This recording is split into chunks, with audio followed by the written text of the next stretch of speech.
but he's officially. Well, Peter, you might be the first person on this planet that has ever shut me up for this long. Good old Heraclitus, I tell you, that wild and crazy guy. If I came to you and I gave you $10,000 for 20% of the company, deal. Yeah. So, is that a verbal? Younger than us, sorry to say, Joseph. What, younger than 20? Joe, we're just trying to help you because clearly you've lost control of the conversation. I never, you know what? With all due respect, I never had control of the situation. Doesn't mean I'm gone. What doesn't kill me makes you stronger. Look at you. You are insane. How did I do that? You're insane. So we're going to mix it up a little bit. This is the first audio-only video episode of Joseph Jaffy is Not Famous. In other words, kind of what most people would call a podcast. And it's just come at the perfect time. Look, you're not going to get answers in this episode. You're going to lose your questions.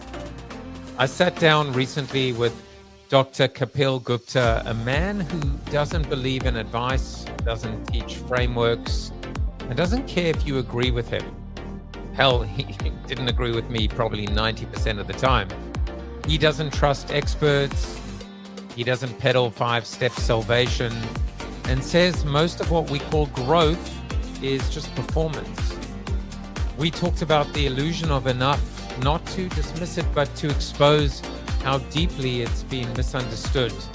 We spoke about the seduction of self-help, the discomfort of truth, and the idea that suffering isn't something to escape, but something that clarifies. In fact, he told me happiness isn't something you chase, it's what's left when the noise dies down amidst all that suffering, because that is what life is. It's just suffering. This conversation doesn't motivate, it unmasks. I'm Joseph Jaffy. This is Kapil Gupta. And this is a mirror you may not want, but you just might need. I was on a retreat, first time I'd ever gone on a retreat. And one of the attendees had your book, Direct Truth.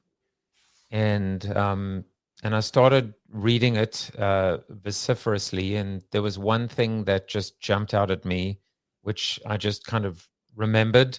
And I've used it a lot talking to people, which is the essence of if you go up to somebody and you laugh at them and you call them a dumb bird, and they look at you and you say, you're just a stupid bird because you can't fly. And their response would almost be laughable, which is, that's ridiculous. I'm not a bird. Exactly. And I don't know, just it struck me because if I guess if you internalize the point, which is when someone calls you ugly, stupid, fat, whatever the case may be, that might sound a little trivial, superficial. You can choose to believe it or not. Anyway, that was my first account, and I just loved the way you wrote, and it was just everything about what you said and how you said it was not what I expected. So I wanted to just start there by talking about that moment and ask you what happens when there is. I think the problem is that when there is truth to it, when you do feel, when you look in the mirror and you don't like the way you look, or you sense that there is truth in what they say, and you can't seem to shake the fact that you should just be laughing at them because they called you a dumb bird. Anyway, that was the first encounter, and it's just how I found out about you and wanted to know more. So what's the question?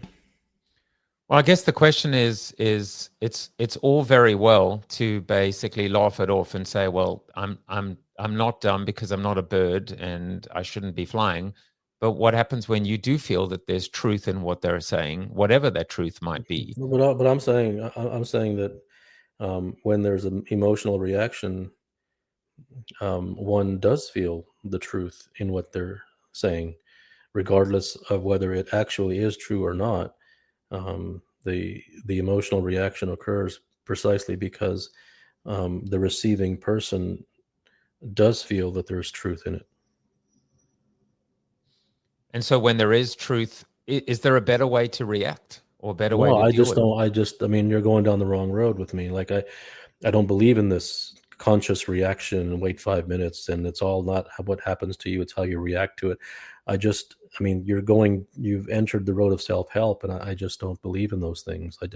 I don't believe in conscious effort to change things. I just that's not my way, and I'm not trying to put it on somebody else to say that you should change the way that you think.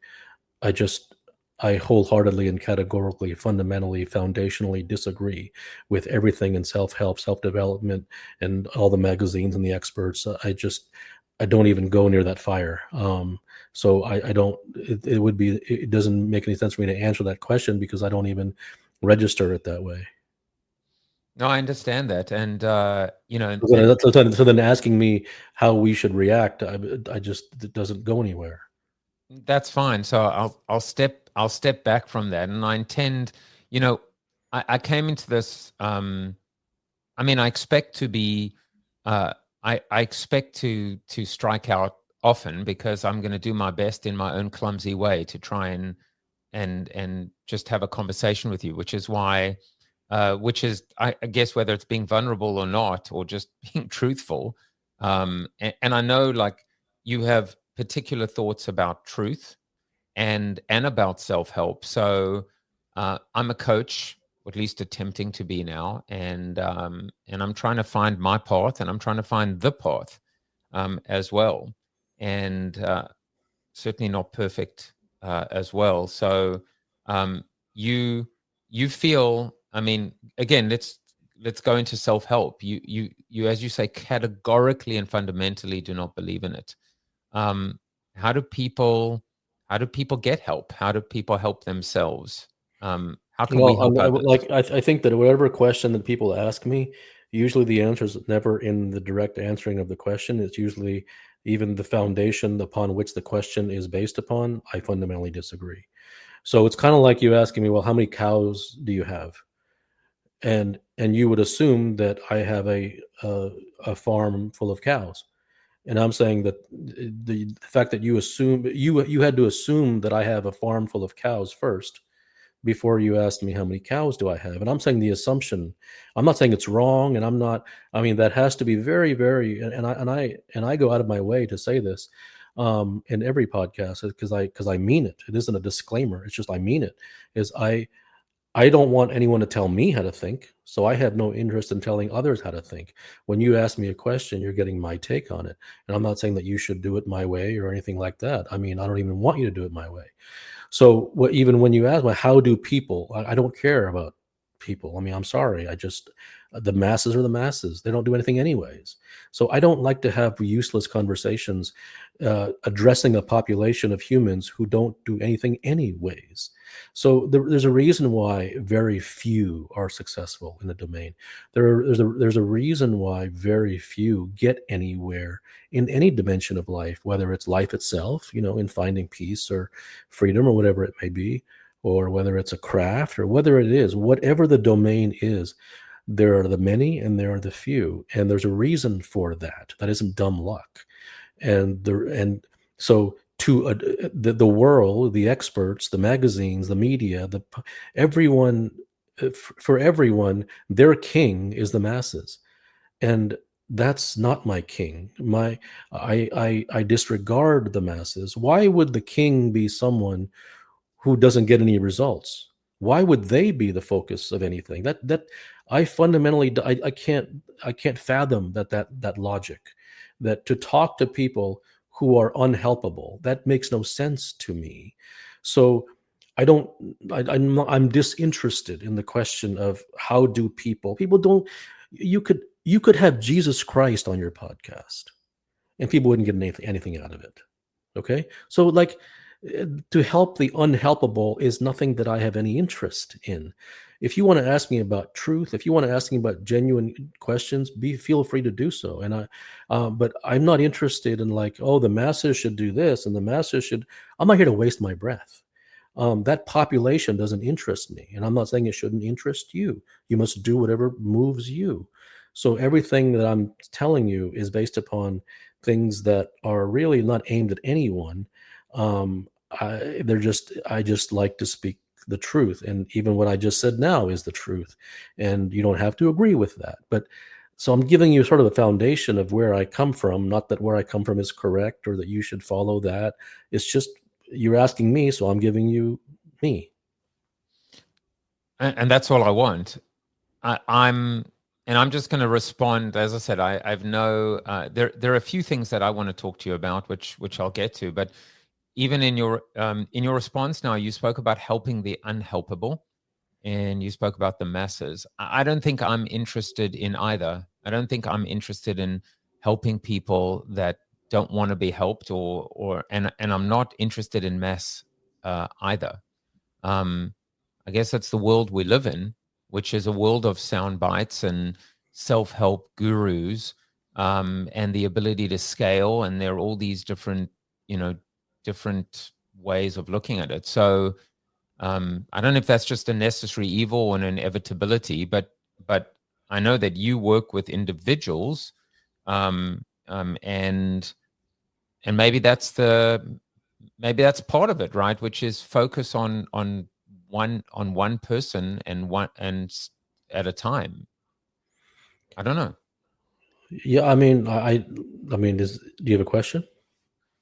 Yeah, I mean, I'm going to probably struggle to do that, but no, I was just trying to. No, and that's the fact that you're going to struggle to do that is that's a very significant statement, and that's a very honest statement, and that's a respectable statement, because it is a struggle to ask a real question, because we live in a world in which any question goes, and the questions are all nonsense. And they're all shallow, and they're all, how do I do this? And 5 steps to this, and 14 jumping jacks to do this. And the reason that they're accepted and encouraged is because the experts are shallow themselves. So therefore, they live in a world of shallowness themselves, so they accept shallow. I don't. Not because I'm better, but because I'm not interested. I'm not better because I like strawberries and you like grapes. That doesn't make me better. I just like strawberries. Yeah, it just is.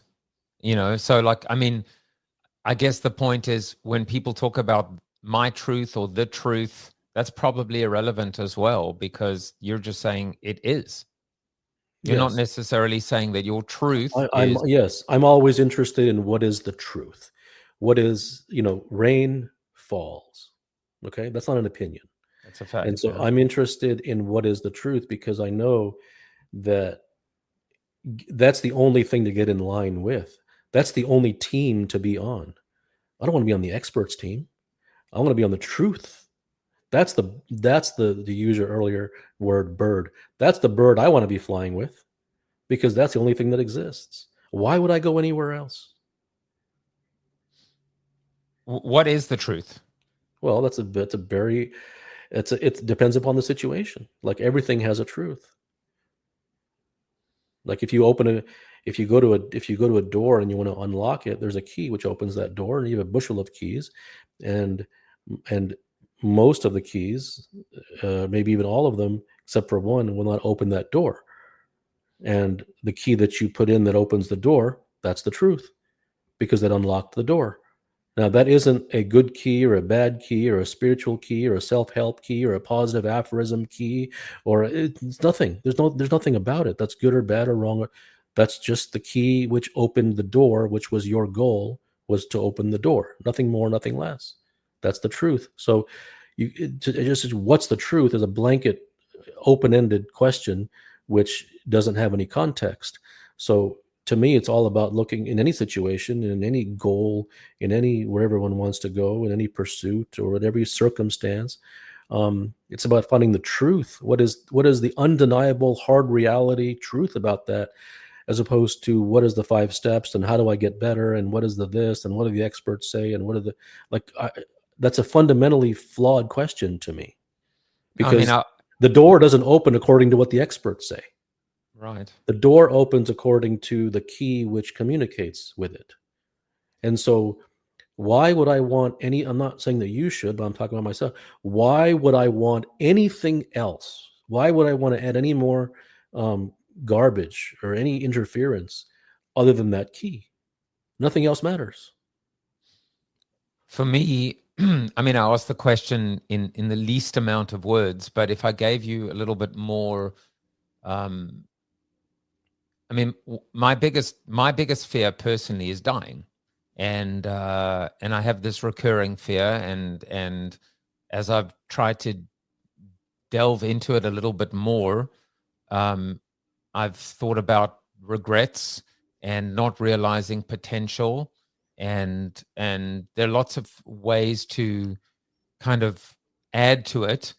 This may seem almost this quest or this thirst to understand the meaning of like, what is the meaning of life? Why am I alive? What is my purpose? That is a truth. That is part of the truth that I've been searching for, and a truth that I feel maybe others might be interested in. Sure. And that's fair. And I think the reason that those questions even arise is because of the dissatisfactions of life. Otherwise, they wouldn't even arise. And so the question really, I'm always interested in, why do things arise? I'm always interested in the foundation more. I'm always interested in the deeper than the higher. I'm always interested in what the foundation, the bedrock foundation is, as opposed to going out to the limbs of the tree. I'm just interested in the root of the tree. So the fact that these questions even arise are precisely because there's dissatisfaction, there's struggle, there's anxiety, there's fear, there's confusion. There's all these things that you could categorize as so-called negative, the hardships of life, which every human being, rich or poor, successful, unsuccessful, whatever it is, experiences and goes through. In fact, not only experiences and goes through, but the majority of their life is categorized by that, not even the minority. And it's different degrees for every human being, obviously, yes. But the precisely the reason for those things is because humans don't pursue the truth. And I don't even like that I just said that, because it sounds like a brochure. And it sounds like a brochure which says, oh, see, you haven't been seeking the truth, but if you seek the truth, these things will happen to you. And I'm the first one in line telling you, you know what? Please don't listen to what I just said, because I don't want to convince you to seek the truth. Because you will invariably, because you have a prescription-oriented mind, because that's what the experts and society has done to you. That's how it has poisoned you, by looking for 5 steps and how-tos and the latest hack and the latest method, technique, all these things. That's all that exists in the world. Then you will bring that same philosophy to the truth, and it'll slap you in the face. It doesn't work. That key doesn't work here. And so it requires a fundamentally different brain, basically. And that's a very impractical thing to expect from humans, obviously. So I have no expectation from anybody. I'm saying to you, this is the way it is. And even if I say that, you can in your own mind say, well, I don't believe you. And you don't have to, nor should you. All things result from one's own experiences. One examining for himself, not based upon blind belief or blind faith. I have no interest in that. So all of these things exist, the difficulties of life, causing people to then look into, well, what is the purpose of my life? Why am I here? And those are all valid questions. And so the question is, the fact that those questions are arising are precisely because of all the hardships and difficulties of life. Well, then the question becomes, well, why are there so many hardships and difficulties of life? And the answer to that is because the human doesn't know the truth. He believes that life is X when it's actually Y. He believes that people are actually X when they're actually Y. He believes that his mind is X when it's actually Y. He doesn't understand the truth. And I don't think that he should. I'm not recommending anything. I'm saying it's just, that's why. So it's almost this struggle, the hardships, the challenges we face, is is life. It's life itself. Well, I don't think that you heard anything that I said if you make that statement, because if it's not life itself, it's your understanding of life or your misunderstanding of life.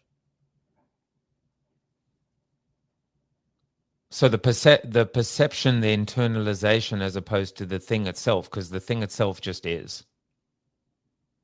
How you interpret it, how you deal with No, it. you're just, once again, this is what I mean. I don't mean to admonish you, but this is what I mean.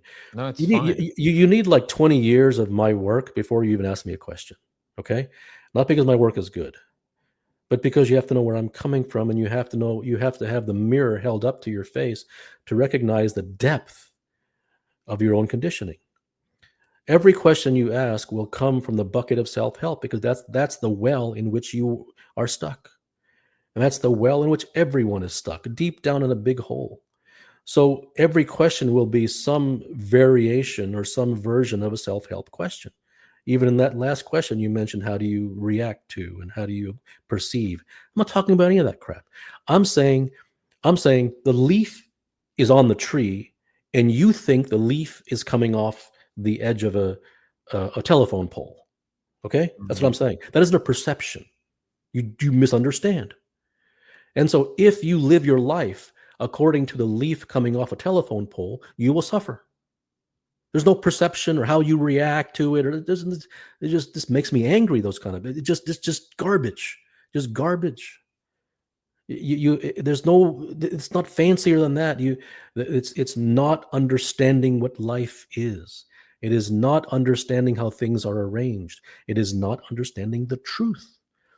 And something can't be understood if there isn't a deep desire to understand it. Because if there isn't a deep desire to understand it, there will be no journey that one goes upon to understand it. So the perception and the how you react and the just, you have to get some Clorox bleach and clean yourself of the self-help, and you're not going to do it. You're not going to do it, okay? Because it's too much. The desire isn't even there. I'm not saying it should be there, but you're asking me. I'm telling you, rain falls. And you're asking me, well, how do you perceive the rain? And I'm saying the rain just falls. Yeah. I hear you, and even in I see it. I'm holding up the mirror, and every time I say, "How do you?" That's exactly what you're saying. It's what's the solution? What do I do about it? Yes. Yeah, no. And that's a very, and once again, I'll be the first to say that's very logical. That's very reasonable. If you have a problem and you want to find, you want to find a solution. You want to find the how to. How do you find that? I understand that is not illogical. But what do you want me to do if that's not the way things are? Aside from the mechanical and technical departments, aside from mechanical and technical things for which how-tos and solutions absolutely can work and absolutely are even necessary, oftentimes. But aside from that which is mechanical and technical, the how-to leads only to more how-tos. And even then, you shouldn't believe me. But that's just the way it is. The journey itself, though, I think, the seeker does not seek truth. He seeks relief. Yes. Right? Yes. So seeking is avoidance. And no, but I don't. Once again, you can't turn seeking into some bad thing. Even that was a search for a solution, because you made a statement which resonates with me. I wonder if I even wrote that. I don't know, but that's something I would write. But because I agree with it, so I agree with myself if I wrote that. The seeker seeks for truth, not for relief, not for truth. Period. So your next statement was, okay, so seeking is a problem. No, and so you're looking for what you should and should not do. It's the second statement is always the pit that you fall in. And once again, search for solutions, how-tos, prescriptions. You are drenched in them. You are a wet sponge, and it's dripping from every pore. And that is not something that I'm trying to say that's bad, or getting upset with you about for having that. I'm saying that's where everybody is, because the poison, the degree to which humans have been poisoned by the world, by the experts, by society, no human ever really grasps even a fraction of that, the degree to which they're poisoned, the degree to which they've been assaulted. No one will understand that. If the way to deal with this or acknowledge it or accept it is not necessary to look for an answer or a solution. No, I would say that humans have solutions coming out of their ears.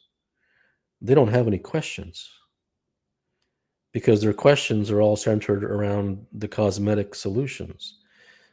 So truth lies more in the exploration of questions rather than seeking answers. So if I was to ask a question, which is, why are people insecure? Why are people not kind?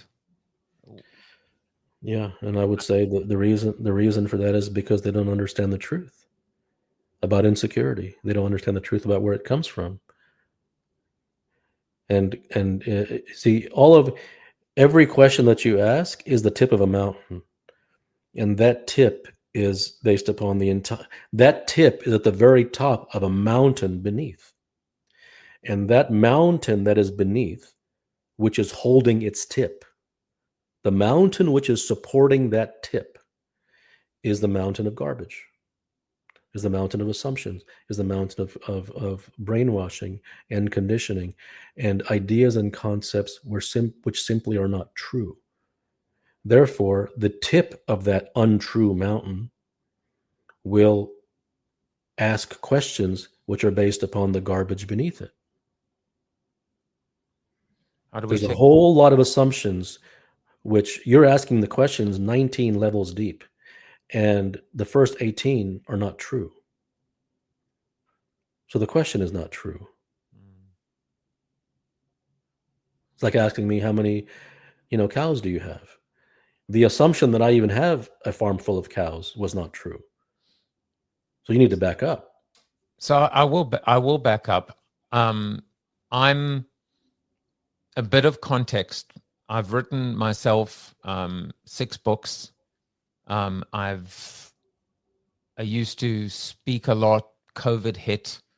I started my talk show, which was called Corona TV. Now it's called Joseph Jaffy is Not Famous. It hasn't taken off. Not like I thought it could. I wanted to help people, as many people as I could. I'm now coaching, and I'm trying to be better. I'm trying to be a better human, a better father, a better husband, a better coach. I want to be better. I want to be better tomorrow than I was yesterday. I want to ask the right questions. I want to be curious. I don't want to waste my time, whatever time I have left. That's my journey and my struggle. And I'm not interested in the self-help. I'm not interested in 5 steps. That resonates with me. I'm not trying to give people shortcuts, and I'm just not. I want to make a difference. I don't want the garbage. Nothing you're saying to me hurts me or upsets me or whatever. It to me, it just feels like it feels like the truth. How do I get rid of the? And I say, how do I? And I'll correct myself. I don't want, so I won't say it. I don't want garbage. I don't want 18 layers of garbage. I don't want tips that are supported by garbage and crap. And see, one question that you could ask yourself, and please, I'm not trying to in any way, saying that what you're doing is wrong or anything. So I'm just open. That's just asking a question for you to ask yourself. It isn't you don't have to explain yourself to me. It's just just mirror between all things happen between you and yourself. That's the truth. This interpersonal stuff is just stupid garbage nonsense. Okay, there's no like other people that you have to please or it's your problems are you inside you. Your solutions are inside you. That's some just experts who just annoy me. So like you said, you're trying to help people and you be a coach, but if you haven't seen the truth through most of the garbage that you've collected, how can you coach somebody else? And I'm not saying that you shouldn't, and I'm not saying anything saying that you're doing wrong by I'm not saying that. This is not just to you. This is an open-ended question for humans who are coaching to ask themselves,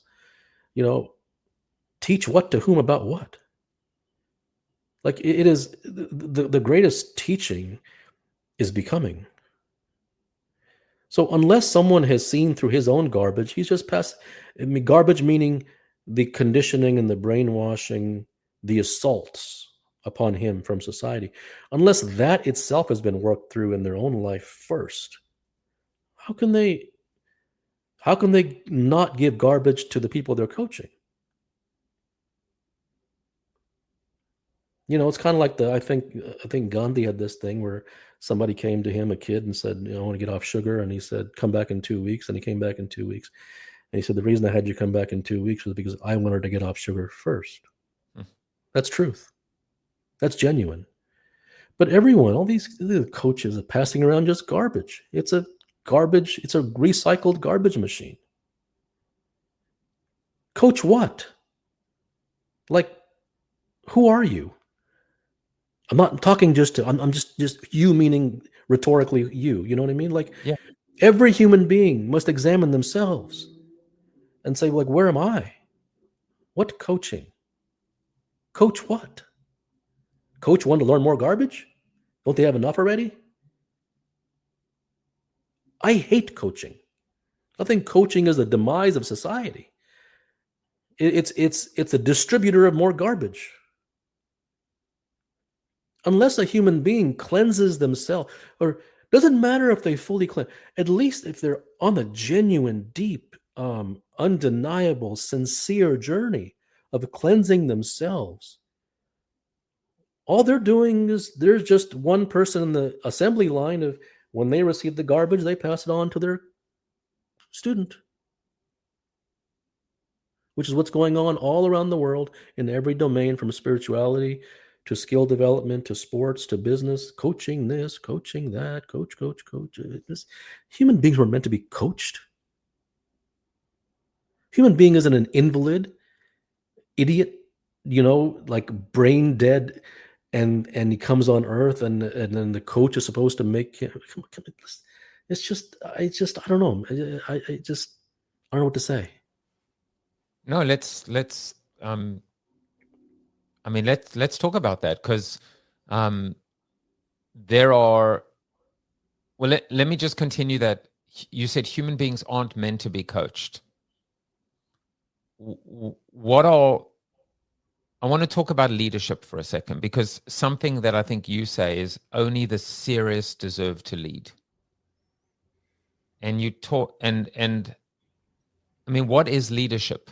If you are a head of a company, if you're the owner of a company or founder of a company, what is leadership? I mean, this is, once again, I don't blame anyone. Obviously, you have to use the English language, right? Or any language. Right. And so there's limitation there. But the thing, all these words have been invented. And those words are thrown in my lap to say, what do you think about the word? Well, I didn't invent the word. And I don't even agree with once again, we have to go more foundational, right? Like leadership, I think all things in society are fabricated. I think these are all concepts that are fabricated. Now, is it true that there's a person who is the head of a company? Yes. Is there a person who created the company? Yes. Truth. Yes. There is a person, whatever his name, and he creates the company. Before the company didn't exist. Now he comes along and he creates the company into existence. Yes. Truth. Fact. Okay? Yes. Now, leadership, once again, and as soon as you open any door, here come all the experts. Like, they're just waiting at the door, right? Like, you're just pushing them. You're not pushing them back because everybody wants them, but the door is holding the experts back. And any question that's opened, here comes the leadership experts to the leadership door, right? With all their principles and the 5 steps and the this and the that, and be vulnerable, all this stupidity. All things are intrapersonal, not interpersonal. And it's like I said earlier, like, the foundational things apply to all things. The leadership and all the company, these are all things that are man-made. But the foundational, the truths are not man-made. They just exist in nature.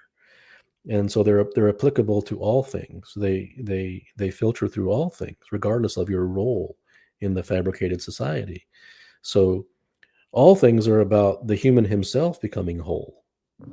And the person who himself becomes whole, who becomes whatever the word is, whole, or realizes truth within himself, or finds the holes in his own mistakes in his philosophies and ways of thinking, and addresses all of the issues within himself in a non-psychological, non-prescriptive manner. That person, like, you want to use the word leadership, fine. You can use the word apple or tree or orange, doesn't matter. But whatever that person becomes within himself, then whatever role he assumes, then he becomes great at that role too, because the role is simply a reflection of the human within the role. So if the human within the role is, whatever your word is, more pure, or finds some degree of truth, or finds wholeness within himself, or finds peace or freedom, or discovers the ways in which he was brainwashed and becomes less and less conditioned, then whatever role that human assumes, wherever he goes, he takes himself with him. So it's all about the human. It isn't, when you see, all things in society are fake. They're all artificial, right? And so there's no point in talking about leadership. It's about the human within, because it's all an act. That's why I don't do those video interviews. It's all like, because everyone's like putting on a show. I have no interest in entertaining anybody. And so, like, leadership, it's about the human. And so if you forget the human and you go directly to leadership, then you're saying, well, how do I artificially play the role of a leader? Give me the 5 steps. It's just fake. It's just fake. The human who is real is real. And whether he becomes a leader, or whether he becomes an employee, or whether he becomes a founder of a company, or whether he becomes an athlete, it doesn't matter what he becomes. That greatness of his humanity informs and is the substrate and is the foundation of whatever role he chooses to pursue. It isn't about the polishing of the role. It's the polishing of the human within. Right. There is something that I've been focusing on, and I want to talk to you about it. I am, and I know you'll have things to say, and I'm okay for you to say whatever you need to say, but I am studying happiness through Tal Ben-Shahar, Dr. Tal Ben-Shahar, and the concept of whole being, and it's a journey that I feel is it's a pursuit. It's a noble. I don't want to say noble, but it's something that I feel very, very passionate about. And I wanted to ask you about, because I know you have thoughts about suffering, and I just want to know what your thoughts are, first of all, on happiness, the pursuit of happiness. And I'll just stop there rather than add more words. Well, number one, whatever someone is passionate about, that's the river that they have to flow down, because that's the motivation that they have. So there's no wrong or right about that. It is what it is. And that's what they're going to pursue anyways, because that's what they're most interested in. Right. And so there's no like, you shouldn't do that, right? No, do whatever you're passionate about. There's no wrong or right. I'm passionate about truth. No wrong or right. And I'm never going to tell anybody that you should follow truth. Just whatever whatever you feel most passionate about, that's fine. That's what you're going to do anyways. But if you're asking me what is the truth, I mean, happiness is a farce. It doesn't exist. And the only thing that what people call happiness are the brief moments between 2 points of misery. See, the human lives a miserable life. He lives in suffering, anxiety, confusion, fear, pain, physical and mental and emotional, conflict, all of these things, and which reflect suffering. And so those brief moments where he could be doing a particular activity, or he could just be sitting in a chair, where those things are lessened for whatever reason, he calls that happiness. Whenever he gets a gift or a new car or whatever it is, and he gets a spike in his pleasure, right? He gets his pleasure spike, feel pleasure. He calls that happiness. And to me, I'm not interested in small things. I'm not interested in fleeting things. And I'm not saying that you should be either. I'm saying I'm not. So anything that can't be sustained, I'm not interested in, because it isn't truth. Truth never changes. I'm interested in that which never changes. I'm not interested in chases. I'm not interested in collecting 10 drops of pleasure together and then putting them in a bottle, shaking them up and calling it happiness. I'm not interested in that. So happiness is yet another, it's a societal concept. It doesn't exist. And the human chases happiness where? In the world. What is the world? The world's full of lies. The world is precisely the thing that conditioned you to chase happiness. The world is precisely the thing that poisoned you in the first place, and you're going to look for happiness there? It doesn't exist. And just because I say it doesn't exist doesn't mean that you shouldn't chase it. Do whatever you want to do. You don't need to answer to me. You need to answer to yourself. But if you ask me the question, no, it's a wild goose chase. It's not true. It's not real, because it isn't sustained.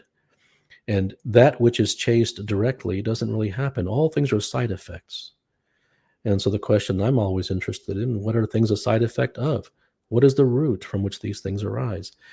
That's what I'm interested in. So I'm not interested in experts. I'm not interested in any external agency giving me tips on how to become happy, or this or that, or whatever it is. Anyone that you have to follow in terms of and who has like steps for you, or methods or philosophies, I think it's moving away from yourself. To me, it's all about, unless someone gave me the truth, I would follow him to the ends of the earth, 100 times over. And to give me the truth would mean, don't you dare tell me what to do. Don't you dare give me any 5 steps. Don't you dare dumb it down. If I don't understand, I will reach, and I will work, and I will climb, and I will dig for the understanding. You don't come down. You stay on the level of truth, and you speak the truth. I will reach as much as till my arm falls out of its socket, because I don't want it dumbed down. I don't want it diluted. I want it pure, because if you dilute it, it'll become less than truth. I already have less than truth. I want truth. And so if someone gave me the truth, which I searched for a long time. I read these books, right? I read the philosophies and all these things and the ancient thing. And they all sooner or later, very quickly, they resort to the how-to and do this and practice this. And as soon as that, I close the book then. No, you bailed on on the thing. I don't want that. Give me the truth. You said a couple of things there that that actually, I mean, I want to, I actually want to reinforce what you said. What I'm learning and what I'm discovering is you're absolutely correct. You cannot pursue happiness directly. It has to be sustained. It should come from within, and it isn't about the hedonistic pleasure, short-term pleasure. I agree with all of that. Well, it doesn't mean what I mean by hedonistic. I mean, it could even be that, you know, something that's seemingly innocent, which makes you happy. That's not bad. I'm just saying the thing you're going to hide behind the hedonistic, and that's convenient. I'm saying even your so-called simple pleasures are a chase for happiness. Interesting. So looking for the butterfly so that you can say, look at this beautiful butterfly. Sure. And that's not wrong. It's not wrong. What I am saying is you will search for happiness within the world because you are brainwashed by the world. And happiness doesn't exist in the world. Only pain exists in the world.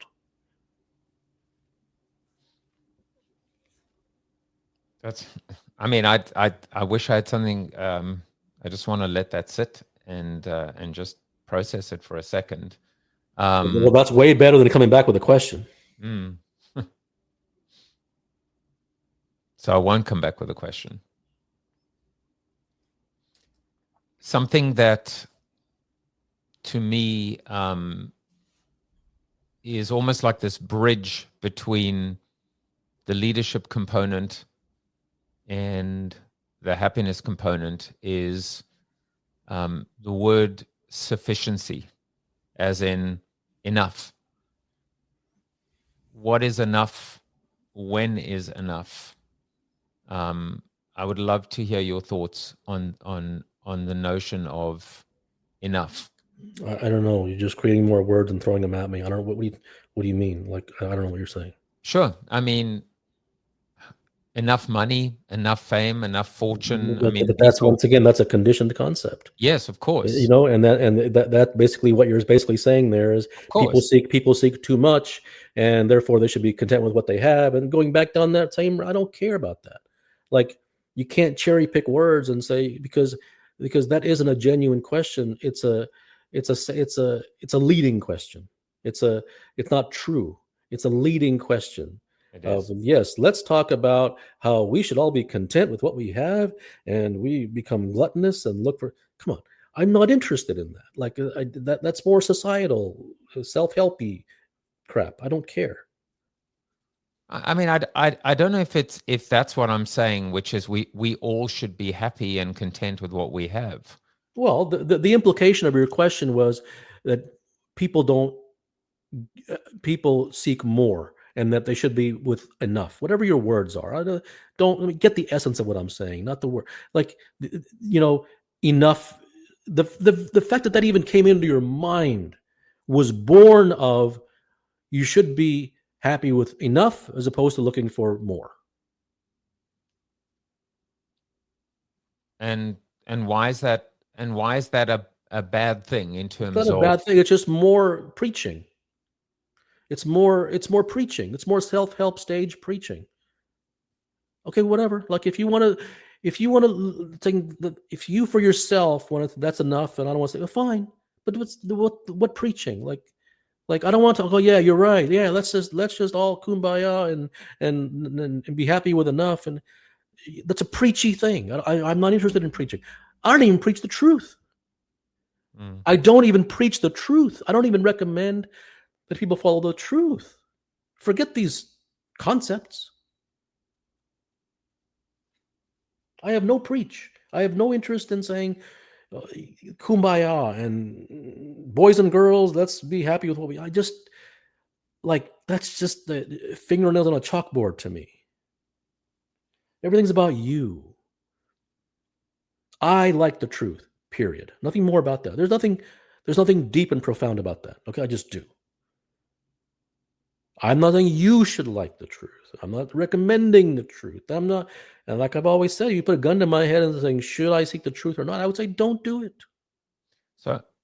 So I'm essentially being inherently selfish or self-centered by trying to help or impose my will on others, or being able Well, to. I would say that you're not in a position to help anybody. Forgive me. Forgive me. I don't mean to be in any way negative toward. I don't mean that in a derogatory way. But what do you want me to do? I got to speak the truth. You want me to sugarcoat it? Like I No, don't no, like. please. I mean, you what? Well, like I said before, unless one has found truth within themselves, unless one has seen through the falseness of their own conditionings, how can they help someone else? Forget whether the other person's even helpable or not, but what can they offer? Now, if they're giving mechanical help, sure, that's fine. You know, mechanical, technical, in the mechanical and technical domain, yes, that's fine. But if they're giving anything besides that's outside the mechanical and technical domain, all they're doing, you can only, if you squeeze an orange, you get orange juice. You don't get pineapple juice. Right. So you can only give out what you have inside of you. You can only give out where according to where you are. So this is back to the Gandhi thing. How can he sit there and preach you shouldn't eat sugar if he's eating sugar? You know? So like you got to have a leg to stand on. And once again, you don't have to have a leg to stand on because of me, but just for yourself. And you don't even have to have a leg to stand on for yourself if you don't want. I'm just saying that that's just what's happening. Is garbage is being passed around because everyone's full of garbage because they haven't been interested in cleansing themselves of the garbage. They weren't born garbage, but they accumulate it through society and the experts in the world. I mean, there has to be clearly an element of humility. There's no question. I don't even like that word. I don't. It's fake. Humility of like it's fake. Every word you mention is from society, and it's fake because humility is the act of being humble. If you recognize that you don't know something, you're already humble. So what do you have to act for? Why is there a word? Humility. Why the word? It's all this fake. All these words to live up to. Acting. Be vulnerable. It's just disgusting to me.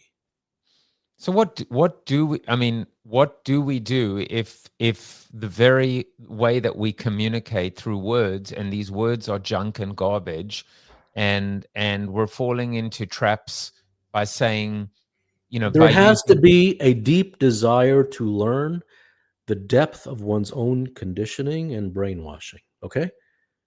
Why that arises, in whom it arises, to what depth it arises, I don't know. But if it doesn't arise, it ain't going to happen. And I'm not saying it should arise. If the atmospheric pressure doesn't become X, the rain's not going to fall. Okay? But here's what I didn't say. I didn't say the atmospheric pressure should be that today. It should or shouldn't. I don't care. But the rain's not going to listen to the expert. The rain's going to listen to the atmospheric pressure and all of the conditions that are ripe for the rain to fall. That's the only thing it's going to listen to. So even though this may piss you off, which is, if I was to say to you, so how do I eradicate the garbage? How do I how do I, using all the things that I know are gonna be words that that I feel will piss you off? How do I change? Not how do I help others, and how do they? How do I? What do I do? It's not about making me angry. It's about understanding why I say what I say, right? So, like, no prescriptions is not some rule for you to follow. It's for you to examine for yourself to say that, okay, let me go on my own journey to say, well, if I examine my own past, did the things in the non-mechanical and technical domains, the things that were non-mechanical, non-technical. In those domains, did prescriptions benefit me? And if they did, turn my podcast off. Don't listen to me. You have to go by, well, you might say, oh, they really helped me a lot. Okay, well, then why would you abandon them? So it isn't about what I say. It's about you. I just hold up a mirror. It's all I do. I don't have a pitchfork to urge you to do something. I don't do that because I'm not interested. I don't care if you do it. So I'm just interested in the truth. I'm not interested in getting people to get the truth. I don't know. I'm interested in discovering truth for myself, period. And then I just write about it. Why? Because I enjoy writing. That's why. So it isn't about you upsetting me by asking me how. I'm saying that the how doesn't go anywhere. I could tell you all the hows in the world, and you've had 10 times your fair share of them already. All I'm saying is things happen when there's a deep desire for them to happen. And whatever how needs to be generated to make that happen, the human generates. But it isn't about the intermediary of the how that made that happen. It was the deep desire. It was the connection. It was the being pierced in the heart by the thing. It was being lit on fire by the passion of that pursuit. That's how all things happen in the land of humans, be it in the world of sports, business, or life. I understand. I absolutely understand. And, it's interesting. One of the things that's really like pissed me off is when you encounter all of these self-help gurus, and I'm talking about the really, really, the really popular ones, the best-selling ones, the obvious ones. And their story always begins with the fact that they were broke and bankrupt and slept in a car. And I've always wondered why that's part of their story. Because to me, it is the most inauthentic part of the story. It's not authentic. It's the fact that they themselves, I feel like it's what I'm hearing you say. These are the so-called experts.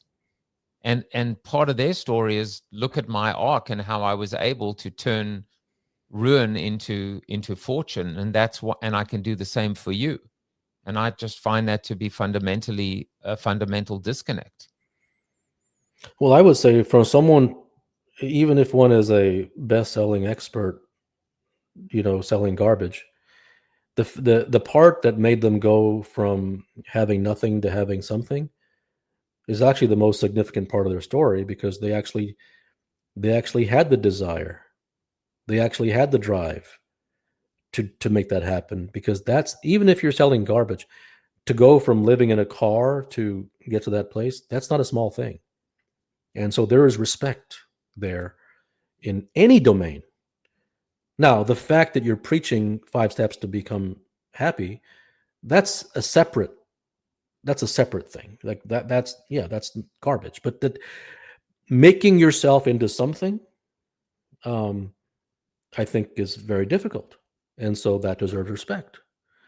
So it isn't about being captured by judging the story of the experts. It's just getting to the point. The point isn't about the experts shouldn't be doing this, and their story of living out of a car was not. I don't care. It's about learning. It's about learning what to stay away from. It's about learning how one became brainwashed and conditioned to begin with. And the more serious one is, the less he goes on side roads. The more his path is direct. The more serious he is, just naturally, the more he has blinders on, and he doesn't waste time. And serious people see seriousness is very rare. just like rarity is rare, just like talent is rare, just like greatness is rare. Seriousness, to be deathly serious about something, to be truly sincere in one's pursuit without putting on airs, without trying to show to others how sincere you are and all that stupid garbage. Look how humble I am. Look how vulnerable I am. It's infuriating. It's idiotic. It's so cosmetic. Whatever one is within himself. What is, I mean, you've spoken about seriousness. You even said to me, you said, I don't want the shtick and the rapid fire questions and etc. What is seriousness? Is seriousness?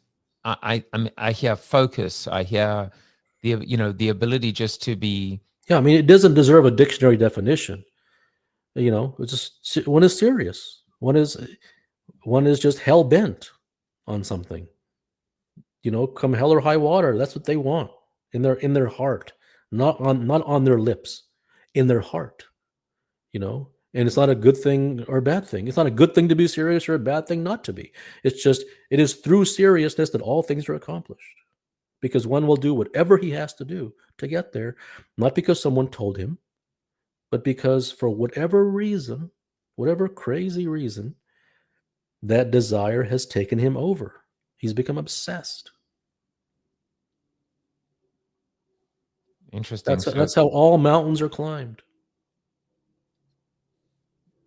The word obsession. So there's a beautiful convergence of obsession, passion, desire, seriousness. Yeah, these are all words that could all be the same thing. You know what I mean? Right. Like these are all just descriptors. So whatever, it's that. Whatever word you want to use, it's that. Yeah. Right? And that's what's that's what creates all great things. And it doesn't come from the outside. It doesn't come from some motivational idiot. Do this and rah. It's just, it's internal.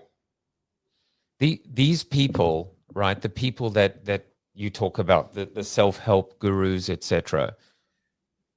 They get paid and they have their stature because clearly there is a market and a demand. And I know it goes back. That is correct. That is correct. And that should tell you something. There was always a market and a demand for garbage because the society, whether it tried to or not, it was always just dumb to begin with. So it doesn't know any other way. Society brainwashed humans. Then it created more things, then it created more food, so to speak, to feed the brainwashed humans. It brainwashed them into seeking garbage, and then it creates more garbage in order to satisfy the craving. Do you? It could also mean part of it is that the demand, right? We or the people that fuel this demand, these are people looking for the quick fix, the self-help, not prepared to do the work. Their desire for the shortcut outweighs their desire.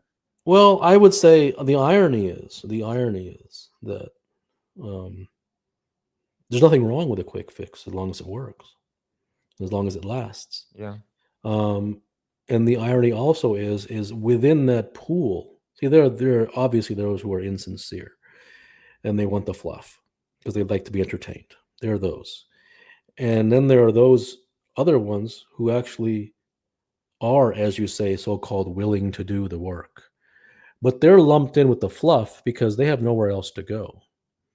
See, the people who have even the potential for seriousness within them, they have nowhere to go. They can only go to the fast food store. They can only go to the raw.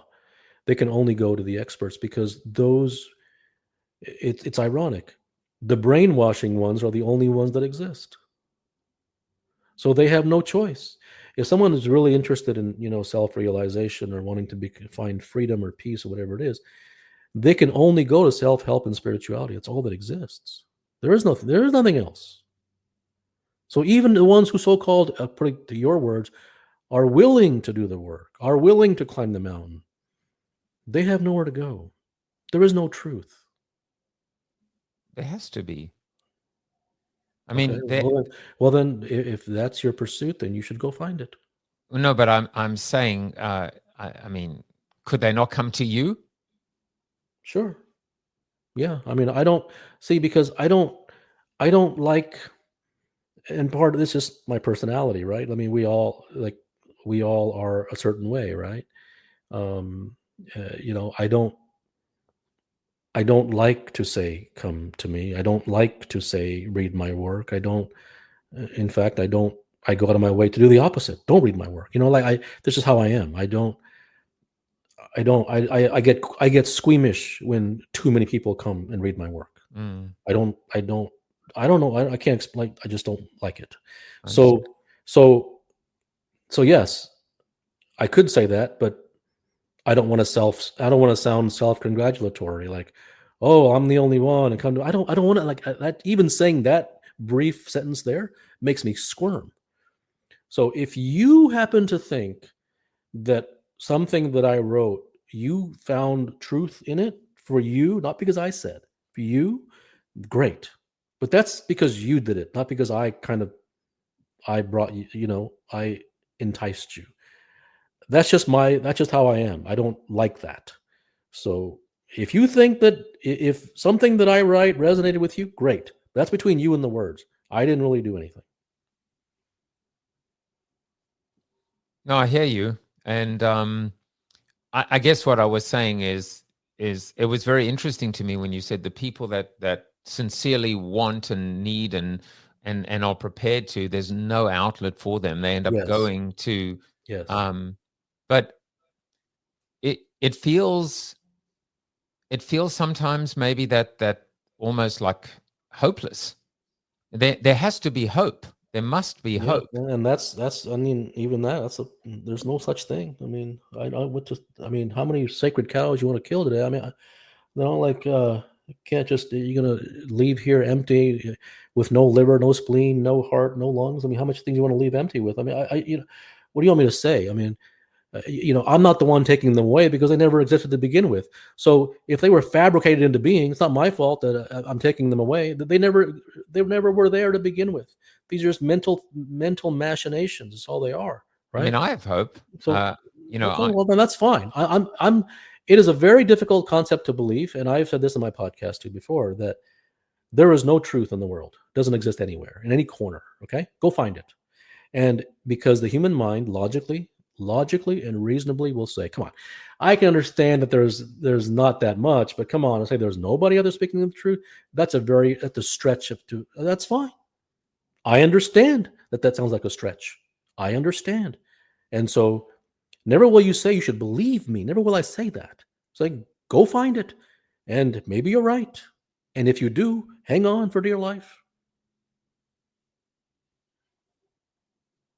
Well, I mean, the humans who say that are also the ones who have lived 50, 60 years in the world, right? They haven't found it in 60 years. Does that mean that they won't find it at age 61? No, it doesn't. Keep looking. By all means. I genuinely mean that. It's your journey. has anyone just in your life that you've read, that you've studied? No, because I do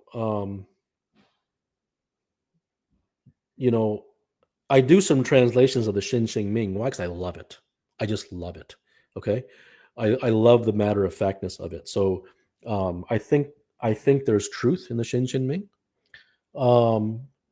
But that's more of it. But no, because I'd be reading it every day, single day. No. I wish there was, because there would be nobody who beat me to that line. Because I am desperate for truth. I love it.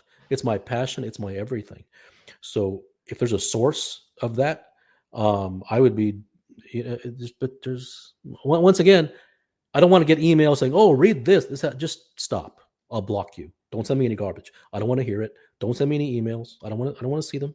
If you think it is, then go. I'm not stopping you. But I've been around the block. multiple times. And straight, raw, direct truth, who doesn't give a damn what you think, who isn't trying to help you, who isn't trying to hurt you, just this is just the way it is. Like it, don't like it, I don't really care. That does not exist on planet Earth. Maybe some guy at 18,000 feet in the Himalayas, maybe somewhere in the cave. I don't know. I haven't met every human in the world, but like, by more power to you. Go and search. Why not? So when we talk about, whether it's the Stoics or Buddha, you're saying there isn't a person, a teaching that I guess what you're no, because once again, don't believe me. It's all out there, right? It's all out there. What's Buddha? Four Noble Truths, Eightfold Path. Okay, go read it. And if the Four Noble Truths, Eightfold Path, I read the Four Noble Truths and the Eightfold Path, and it did this for me and it did that for me. Great. Keep it by your bedside. If it works for you, why would you not do it? Okay. But isn't it interesting that the Buddha didn't read the Eightfold Path and the Four Noble Truths before he became enlightened? See, all these people, right? It's all these people that they distill, dumb down, cliff notes. I mean, it just doesn't. Things don't work that way. If that was going to work, then when he first went to the forest and did the meditation with the ascetics for all those years, he would have gotten enlightened. But even after he became enlightened, they still weren't. Right? They're following the 5 steps. So don't get it and say, oh, I have it. Here's the 5 steps. Your distillation isn't going to do anything for anybody because you yourself didn't get it through distillation. And had you got it through distillation, you would never have gotten it in the first place. So stop the cliff noting. Not interested. Yeah, it really I think life created it that way on purpose. Right?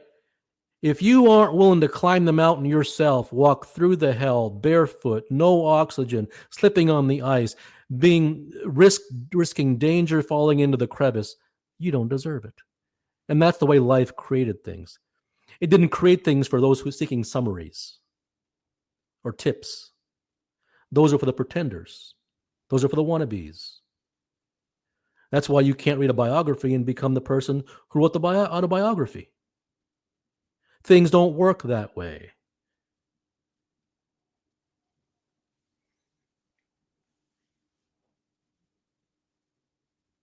Yeah, I understand. So it's real or get out. Not because I say. Not because I say. But that's what the universe says. That's what nature says. Real or get out. Sincere or get out. Buddha went through hell to become enlightened. What did Jesus go through? Yeah. Okay. And you want to come along, merry-go-round with your sitting in your little conference and wearing your little lanyard, and I mean, just don't you have any shame? I mean, is there no amount of lack of seriousness that rings your bell?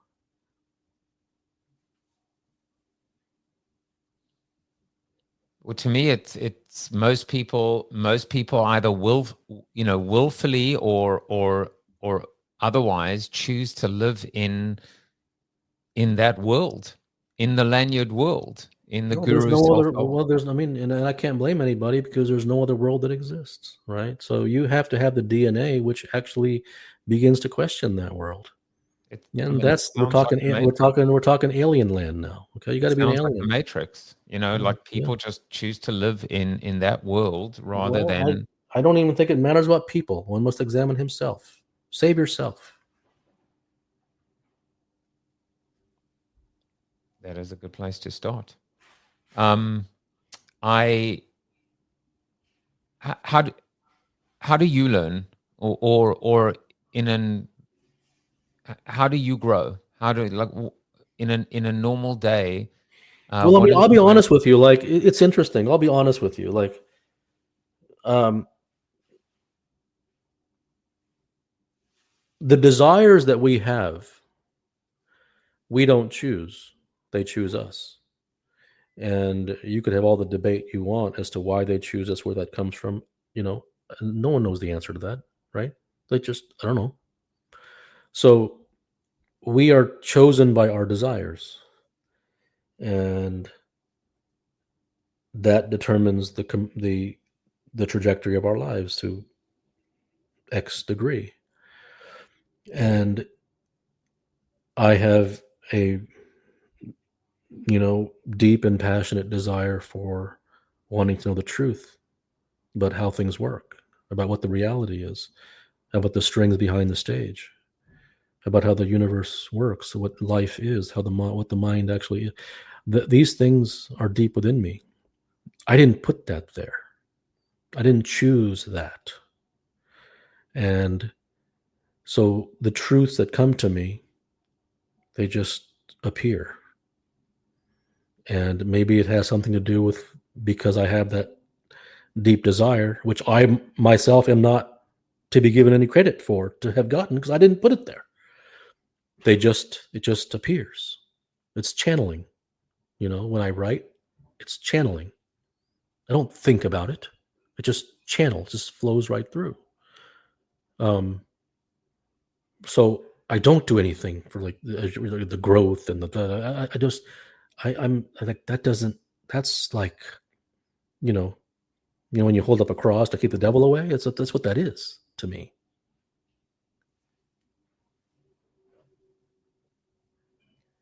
I want to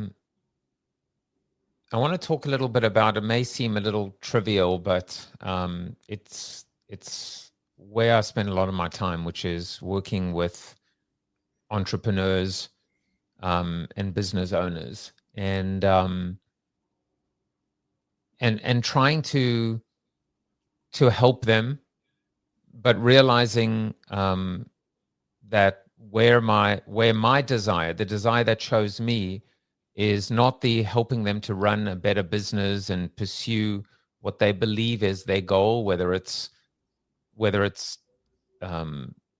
being acquired, or there's certainly financial incentives, but for me it's this idea of living a better life and recognizing that there is an emptiness and a loneliness about being an entrepreneur, and ultimately sometimes the very desire that they thought was important to them ends up being completely nothing more than a mirage.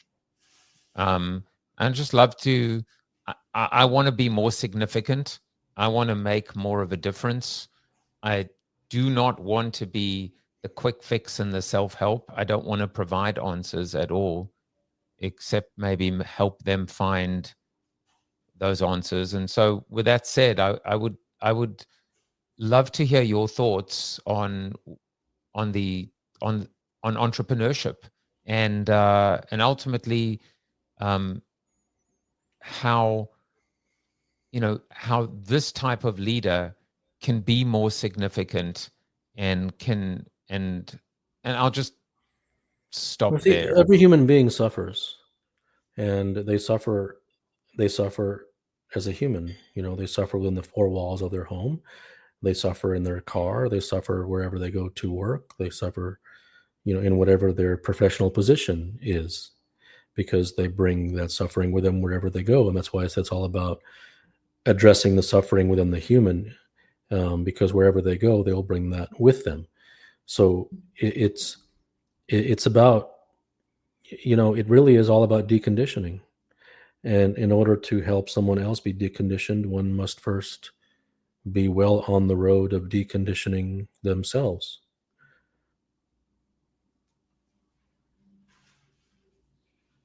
And so obviously from my perspective to them, their perspective to others in their family, in their company, on their leadership team, but the place to begin is suffering. No, the place to begin is wherever you want to begin. Once again, you're looking for a prescription, and I'm not. It doesn't do anything to give one. You have to do the way that you do it. I do things the way that I do them, and it's whatever happens to resonate with oneself and the other person.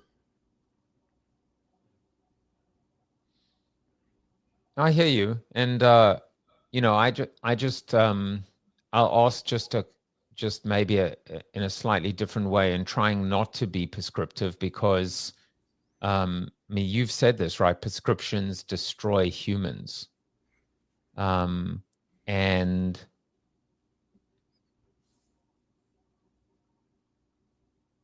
well, I guess the answer reveals itself, which is when you're addicted to your own success, when it's an ego trap, you can't really be helped, can you?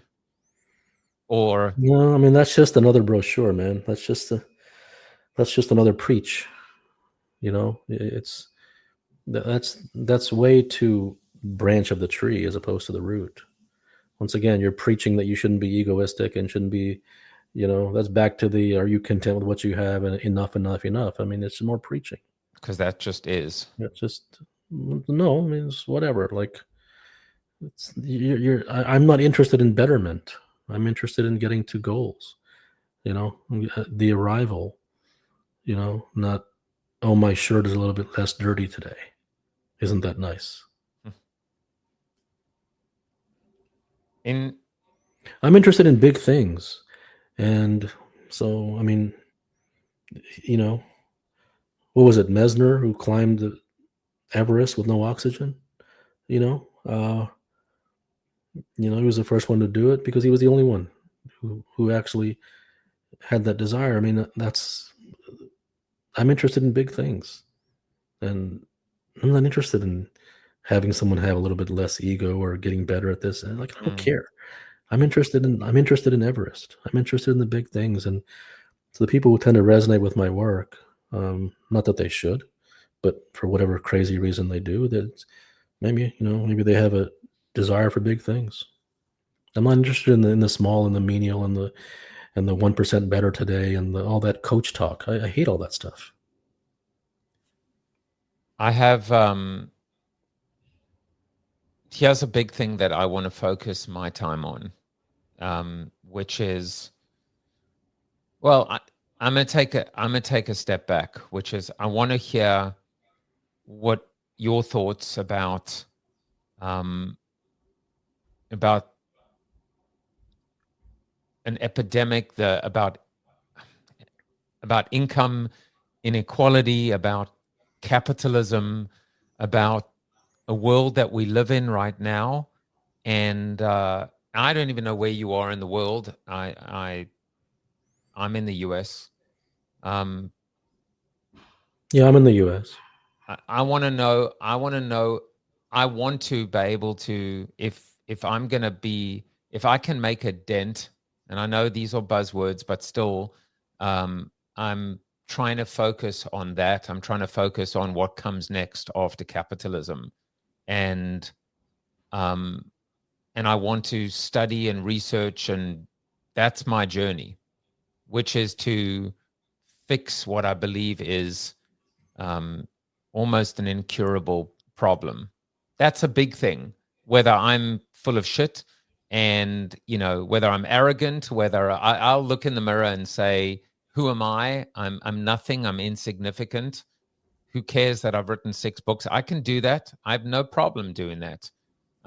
But that's where I'm being drawn to, which is to fight or lead or be a part of something that can actually say it's time for change.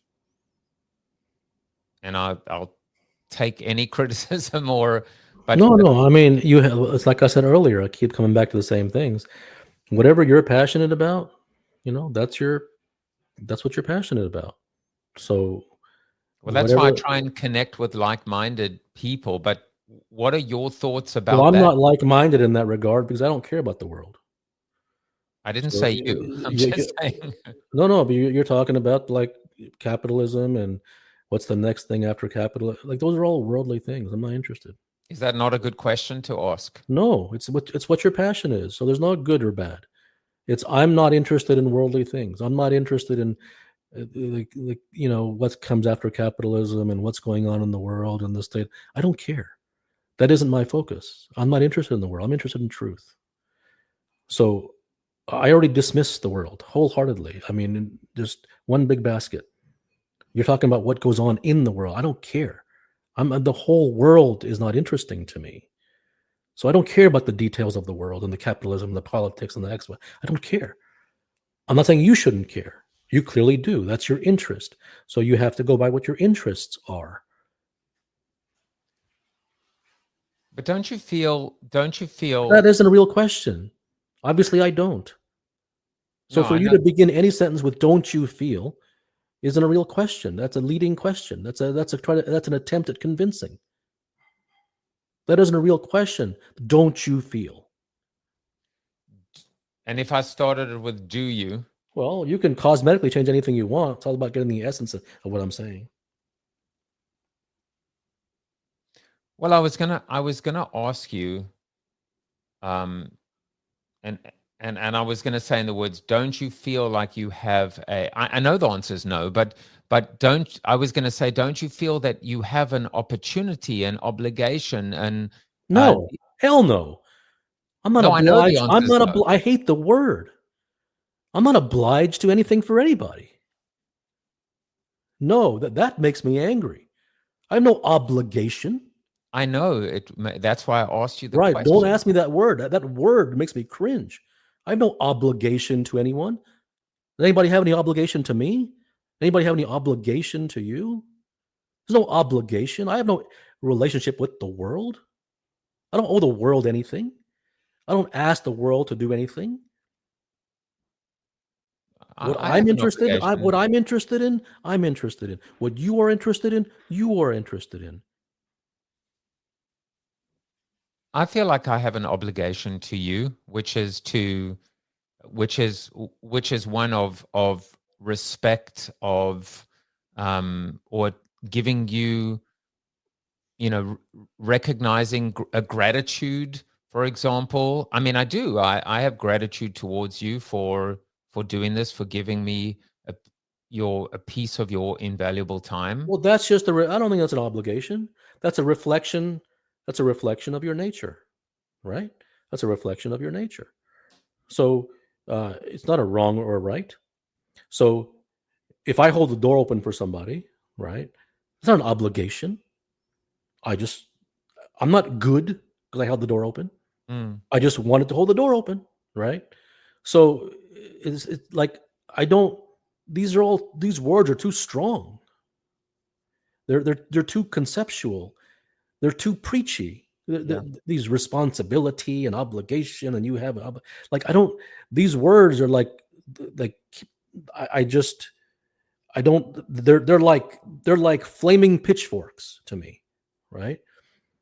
Whatever you do, it's a reflection of who you are. It's a reflection of your nature. There's nothing good about it or bad about it. There's no judgment to it. So if in other words, by existing, by just being true to yourself, by just pursuing whatever it is that you pursue, if that ends up helping, then great. Yes, that's right. And but me saying that, it also doesn't mean that let's say you try to go steal from somebody. Oh, well, I'm just doing what I want. No, that's not what I'm saying. Because if you do that, believe me, inside yourself, you will feel terrible. Unless you have no conscience, right? You'll feel terrible. All of us human beings will feel that if we intentionally hurt somebody or intentionally, you can't hide behind it and say, "Oh, well, I'm just being me." No, that's nonsense. I don't mean it that way. A perverted mind, an opportunistic individual who is insincere will look at it that way. It's kind of like when I bash on school, right? The nonsense of school.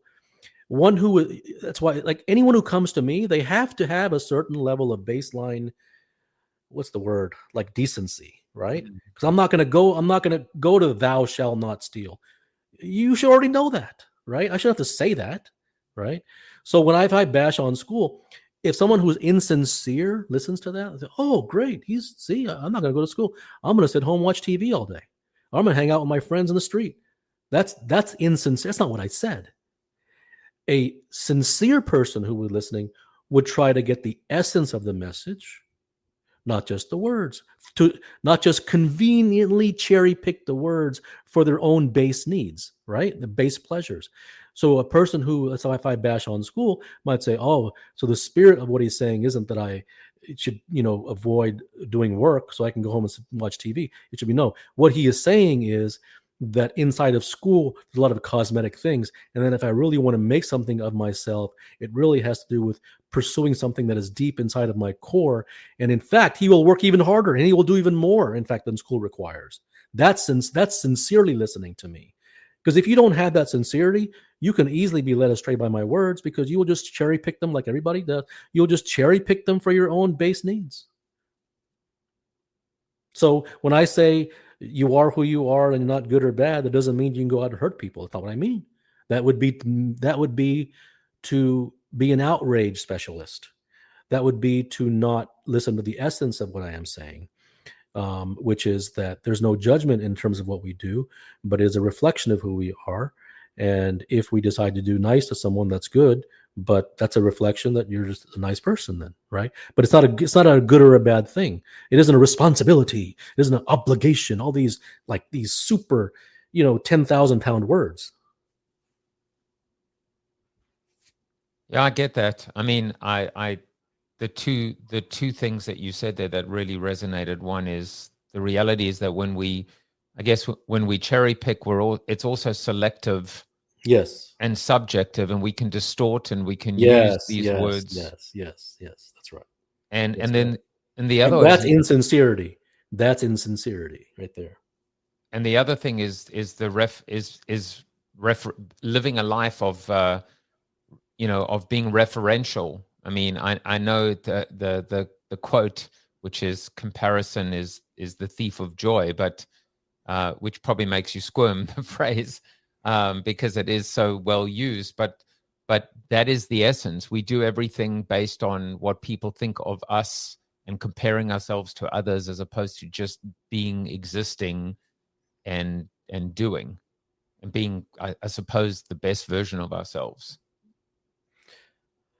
I think it's finding, it's moving from a place of sincerity. Not that even that's a good thing. I'm not saying it's good or bad. I'm just moving from a place of sincerity is moving more and more towards one's own reality, as opposed to trying to dance the monkey dance, to get along to show everybody how good you are, or how, putting on your fancy clothes to demonstrate, show off about yourself. Kapil, when you die, or if you died this afternoon, do you have any? Would your life have been worthwhile? What does worthwhile mean? And I mean, what do you mean by that? Would you feel like you made a difference, that you lived your life as with purpose, authenticity, that you made a difference? Is that important? I guess my litmus test is not in making a difference. If it happens to make a difference, fine, but that's not my goal. My goal was to discover truth. And did you? And I mean, I I've discovered some truths, fine, or they discovered me. I'll say that much. All of the mistakes that I made were precisely because of not having known truth. And whatever mistakes that we make in life, we suffer the consequences of, just like if you touch your hand to a hot flame, right? You're the consequence. So, I don't look at things in terms of, rightness and wrongness. I look at things through from me, myself, a passionate pursuit of truth, because that's what speaks to me. And if anybody asks me on my deathbed, were you a good person? I don't know. I mean, did I kill anybody? No. But just because, is that the test?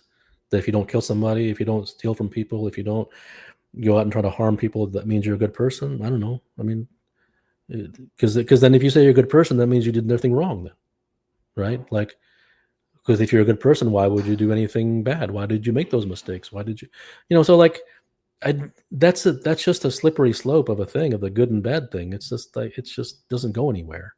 There's just judgments that sound only nice in sound bites. They're not real. They're not true. If you're judged, it's by the universe or by God. No human being is in any position to do so. And wherever it shakes out, it shakes out. But in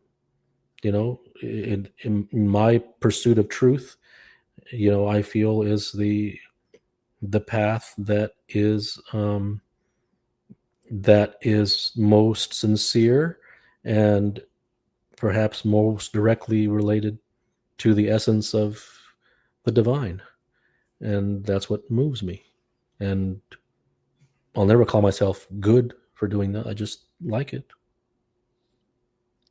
I like the connection between making mistakes and the pursuit of truth. It almost feels just like a very, as you say, there's clearly a continuum between, stealing and murdering and etc. But then there's the other idea of being perfect and flawless. Sure. So Yes. I see that. Yes. And the interesting thing is, like, I think most humans, including most experts, have good intentions. And most experts have good intentions in trying to help other people. And most humans desperately want to not suffer. And those are pure. And of course, the irony is that the road to those things is truth. And it just is. It's not my brochure. It just is. It's the way it's always been. It's the way it'll always be. It isn't in worldly things. It isn't in the worldly concepts. It isn't in the manufactured things. It is in that which nature created. It is in that which is the laws of truth. It is that which lives with the divine. It is not in that which lives within the fabricated land of society. That is moving away from the divine. That is moving away from all things real and true and natural.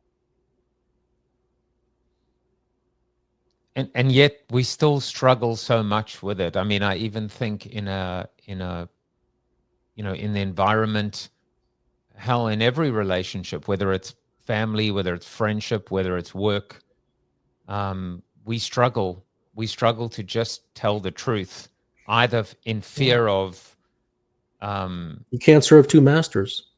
Yeah. You can't serve the world and the truth. And it is your DNA which will determine which path you go. And really, to me, the only thing the ultimate worthy thing in this lifetime is to pursue truth. The truth about how things really are. And anybody who views that as spiritual has missed the point. It isn't spiritual at all. It is your day-to-day. The truth affects your day-to-day, minute-to-minute, worldly, material existence as well. Because your day-to-day worldly existence brings suffering precisely because the truth is not known.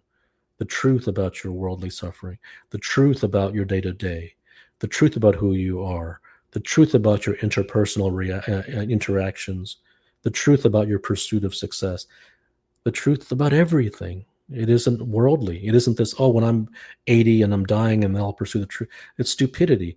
That the truth is nothing if it isn't practical. And humans have not been exposed to that. Even the word sounds spiritual to them. And to me, it is minute to minute.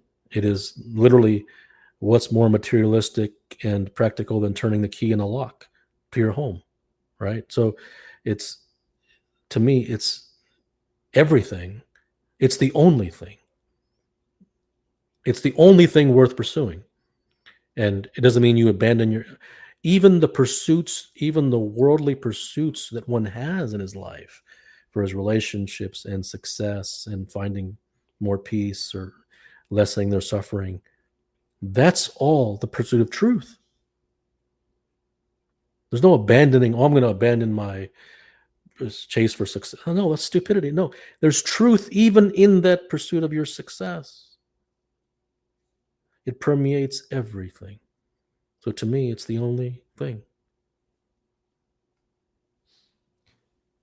I put on a pair of pants and or a shirt, and my wife says to me, I think you might want to change that. Your love handles are showing.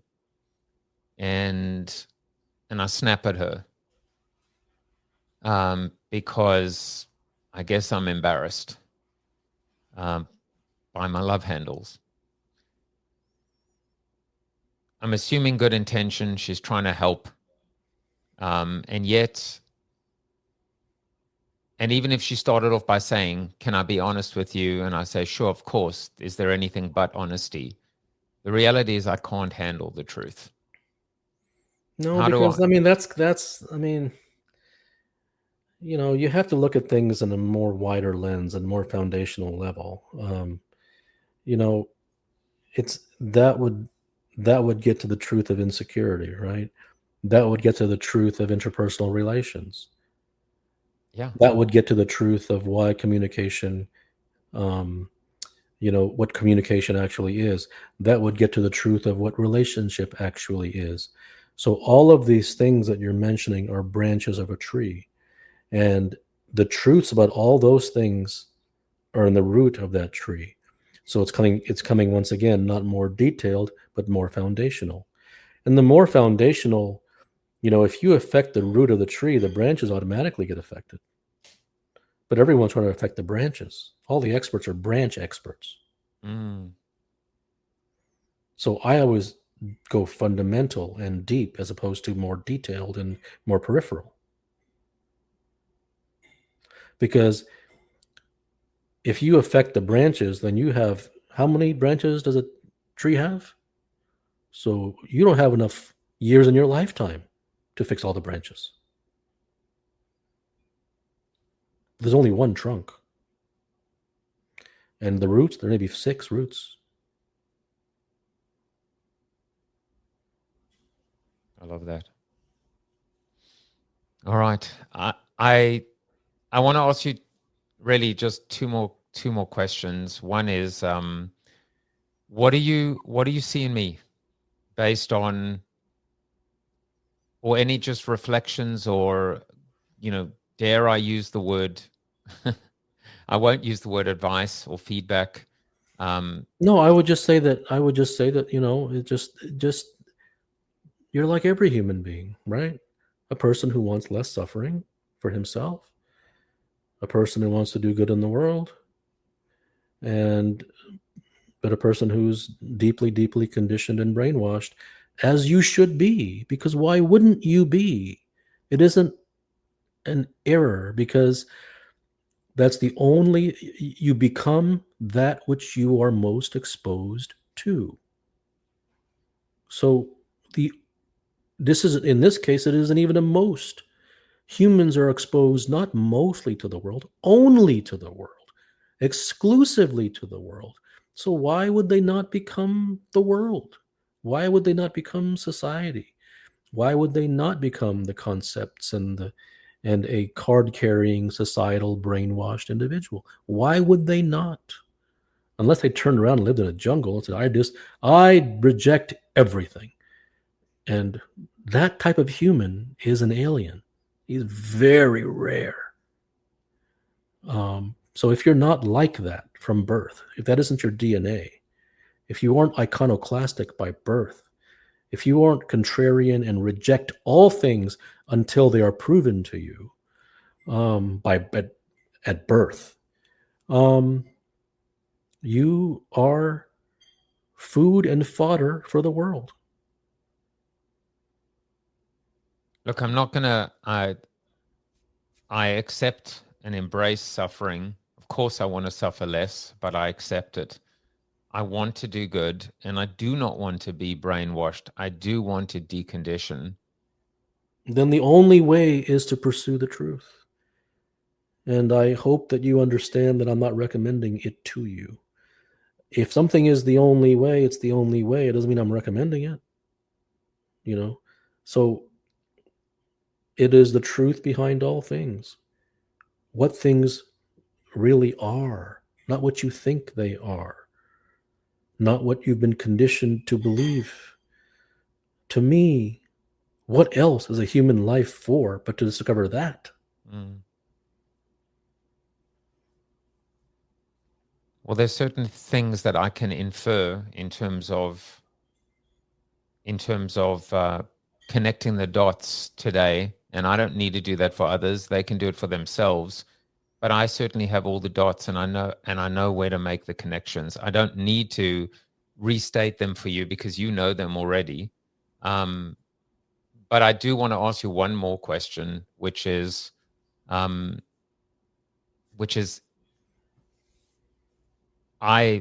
is there anything else you want to talk about?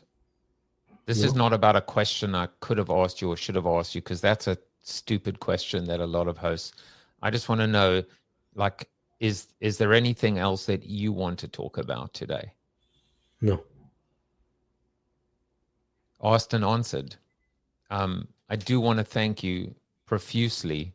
I am very grateful for the opportunity, and you have made, even though that's not your intention, you have certainly made an impact in my life already. And I also love the fact that people find you. They don't necessarily they don't seek you out, but they find you. And you don't look to be sought out or after. In fact, you probably go out of your way not to. And I think there's something that I can learn in that too, which is to attract by not trying to. So I just want to thank you for your time and your wisdom. Sure.